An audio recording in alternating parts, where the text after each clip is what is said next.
Alors que notre ami BTC n'arrive pas à atteindre les 100 000 $, il a de réelles difficultés à y aller. En revanche, du côté des crypto-monnaies, il y a plutôt des très bons signes qui pourraient faire dire à ceux qui pensent que la all season existera encore une fois. En tout cas, il y a de grands signes que nos crypto-monnaies continuent à nous faire des bons impressionnants. Ça, c'est plutôt une bonne nouvelle, évidemment, puisque ça faisait un certain temps que vous étiez impatient de voir ça, vous étiez peut-être même déprimé de voir un petit peu ce qui se passait. Et ben voilà, l'heure ultime, on est en plein dedans et j'espère évidemment que ça va être un avantage faramineux pour tous ceux qui ont acheté de la crypto depuis quelques temps. Évidemment, pendant cette vidéo, ce que je vais faire, c'est je vais vous expliquer un petit peu les choses qu'il faut faire et les choses qu'il faut éviter de faire de façon à réussir une all season si c'est le cas, ou au moins une narrative season comme moi je pense, les mêmes coins, pourquoi pas l'IA. Bon voilà, des pumps qui sont plutôt axés sur des narratifs bien spécifiques. Le sujet t'intéresse et j'espère évidemment que ça t'intéresse.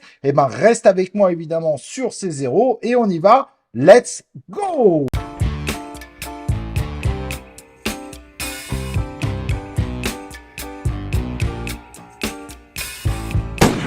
Donc évidemment, comme je disais, on est en train d'envisager le vrai démarrage de la saison. Certains vont dire que ça a démarré fin 2023 et d'autres vont considérer que c'est plutôt la partie qu'on appelle véritablement exponentielle, celle où on voit des explosions totales avec des scores qu'on va voir ensemble qui sont vraiment complètement fous. Au passage, n'oublie pas évidemment de t'inscrire sur cette chaîne YouTube, très important, et n'oublie pas évidemment d'activer les cloches de notification pour recevoir mes prochains lives et mes prochaines vidéos en notification. Et n'oublie pas le like et le commentaire, très important évidemment pour aider cette chaîne à grandir, puisque contrairement à énormément de chaînes YouTube où vous êtes tout simplement le jambon de la farce, vous êtes uniquement là pour leur faire du pognon. Ici au moins, il n'y a pas de lien d'affiliation, il n'y a pas de projet qui paye cette vidéo. Vous savez qu'on parle en toute partialité. N'oublions pas que la crypto-monnaie est un univers assez barbare où les gens n'hésitent pas évidemment à se voler les uns les autres. Donc comme on le voit évidemment, notre ami Bitcoin a beaucoup de difficultés à taper les fameux 100 000 $. Mais en revanche, de l'autre côté, nos crypto-monnaies, depuis quelques jours, continuent de monter vraiment tranquillement, à dépasser évidemment nos espérances comme on l'a vu précédemment, avec une domination qui a pété la tendance haussière de la domination et qui nous montre que finalement, à présent, nos crypto-monnaies prennent de la force, et ça c'est plutôt bon signe. Le BTCD qui représente le pourcentage de puissance du Bitcoin par rapport à l'ensemble du marché crypto-monnaie.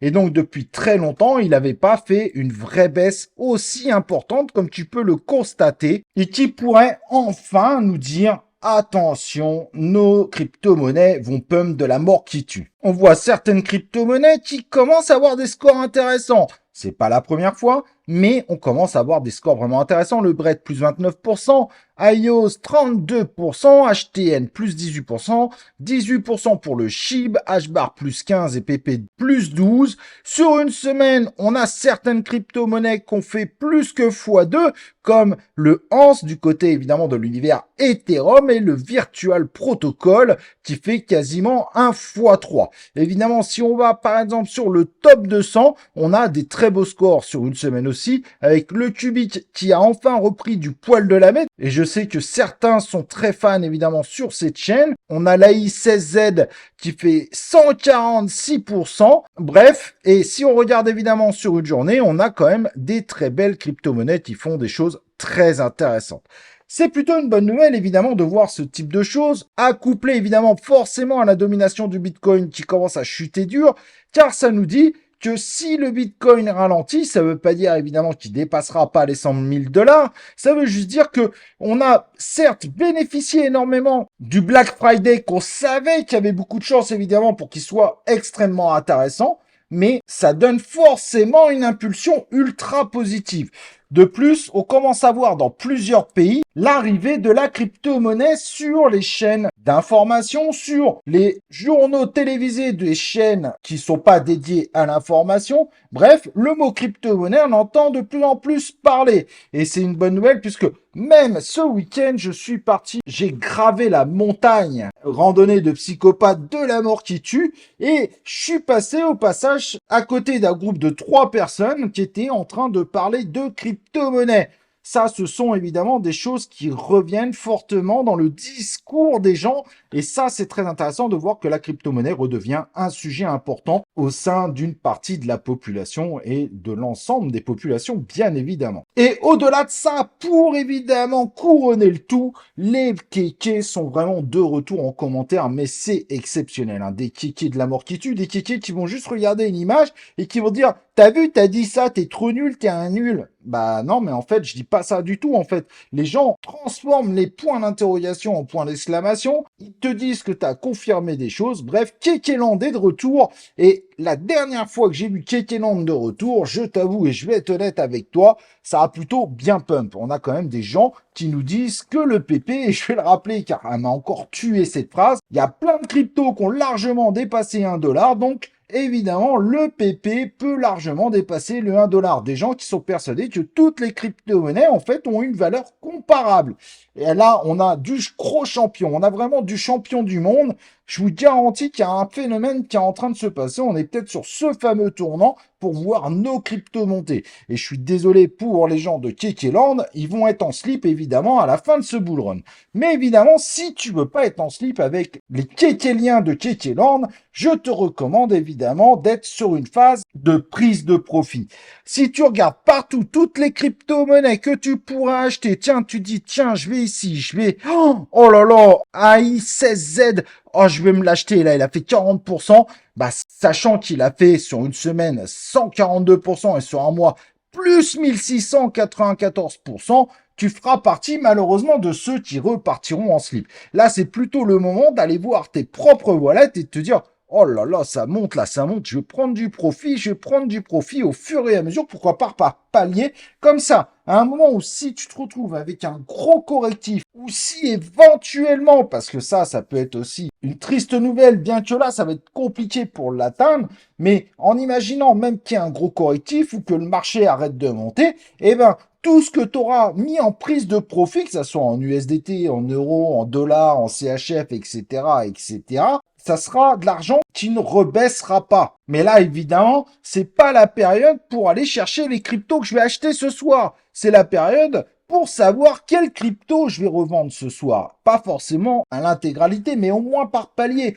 On est évidemment sur des prises de profit. On n'est pas sur la recherche de crypto. N'oubliez pas que si on prend par exemple le marché crypto sur un mois, tu vois bien que tout est vert quasiment. Et les cryptos vont ensemble. Donc si là, tu as trouvé une crypto qui est génialissime, qui vient de perdre 50% en l'espace d'une semaine, comprends bien qu'il y a un problème. Comprends bien que c'est pas celle-là qui demain va faire le pump inversé. Il y a quand même assez peu de chance. Mais après, tu fais comme tu veux, c'est ton argent et c'est tes wallets. Mais c'est juste pour te prévenir. Si tu fais partie de ceux qui, là, regardent voir ce qu'ils vont acheter ce soir, le Snake, qui vient de faire 513% en un mois, faut que tu l'achètes tout de suite. C'est une évidence. Bah non, le Snake, on en a parlé il y a un an sur cette chaîne. C'était à ce moment-là qu'il fallait en prendre. Là, on prend pas, évidemment, une crypto qui vient de faire un tel score, qui vient de faire un x6. Là, c'est là, justement, à ce moment-là, que tu dois te dire, et si je vendais un petit peu, je viens de faire x6, et si tu l'as pas fait, évidemment, pourquoi pas vendre une partie, évidemment, de mes snakes. Le marché, je vous garantis, il va pas vous attendre.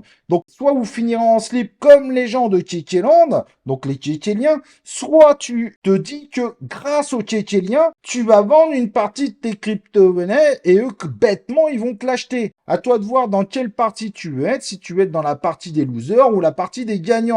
Moi, je sais qu'aujourd'hui, si toutes les cryptos se cassent la gueule, je suis toujours en méga gain. C'est aussi un avantage, évidemment, et je ne serai pas déprimé finalement. J'attendrai évidemment que tout redescende méga bien pour pouvoir faire des petits rachats. Mais vous comprendrez bien que si là, vous avez envie d'acheter, il y a un souci. Si tu as envie de prendre du acte actuellement, là, il y a un petit souci. Si là, aujourd'hui, tu te dis, est-ce que Cubic, ça vaut pas le coup, je rentre dedans? Bah là, tu as un gros souci. Parce que tu avais un moment quand même où il était super beaucoup plus intéressant. Il était juste 5 fois en dessous. C'est quand même dommage de l'acheter 5 fois au-dessus. Si le marché continue à monter, c'est tant mieux puisqu'on n'est pas loin de l'ATH des crypto-monnaies, du Total 2, bien que c'est difficilement comparable puisqu'il y a énormément d'inflation évidemment sur le marché des crypto-monnaies, eh ben, on pourra y aller, on pourra le dépasser. Il y aura des correctifs en milieu de parcours comme on en a toujours eu à l'ensemble des alt season ou des narrative season si finalement on finit sur une narrative season.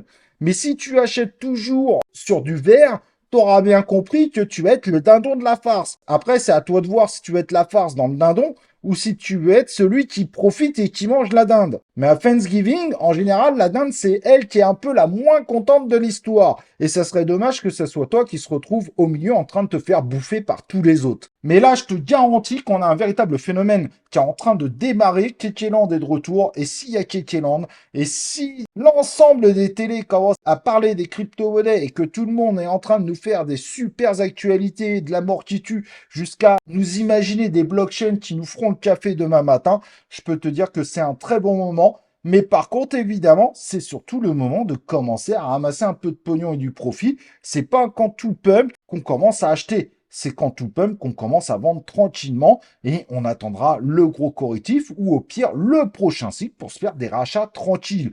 À toi de voir, évidemment, comme j'ai dit, est-ce que tu veux être la dinde au milieu de la table ou tu veux être celui qui bouffe la dinde? Et si, évidemment, dans ce que je dis, t'entends que tu fais partie aujourd'hui de Kekeland, c'est à toi de changer, évidemment, pour ne pas faire partie de Kekeland et pour faire partie des beaux gosses, ceux qui pourront demain faire partie de ceux qui demain seront très contents d'avoir participé à l'aventure d'une grosse hausse de crypto-monnaie, car c'est une aventure de dingue. Plus ça monte, plus c'est difficile à vendre. Si évidemment là, tu es déjà dans Kekeland, demain tu seras encore plus dans Kekeland. Donc c'est à toi évidemment de faire ce changement, parce que ce qui se passe souvent un an après la fin d'une alt saison en crypto-monnaie, c'est que il y en a beaucoup qui sont en train de pleurer. Ils sont vraiment en train de pleurer en disant purée, j'ai investi dans la crypto, j'ai perdu 90-90%, je vais mourir. À toi de voir évidemment si tu veux être celui qui pleure ou celui qui rigole. Ok, merci à tous. J'espère évidemment qu'on se retrouvera sur une prochaine vidéo et un prochain live. N'oublie pas de liker cette vidéo et à plus tard sur C0.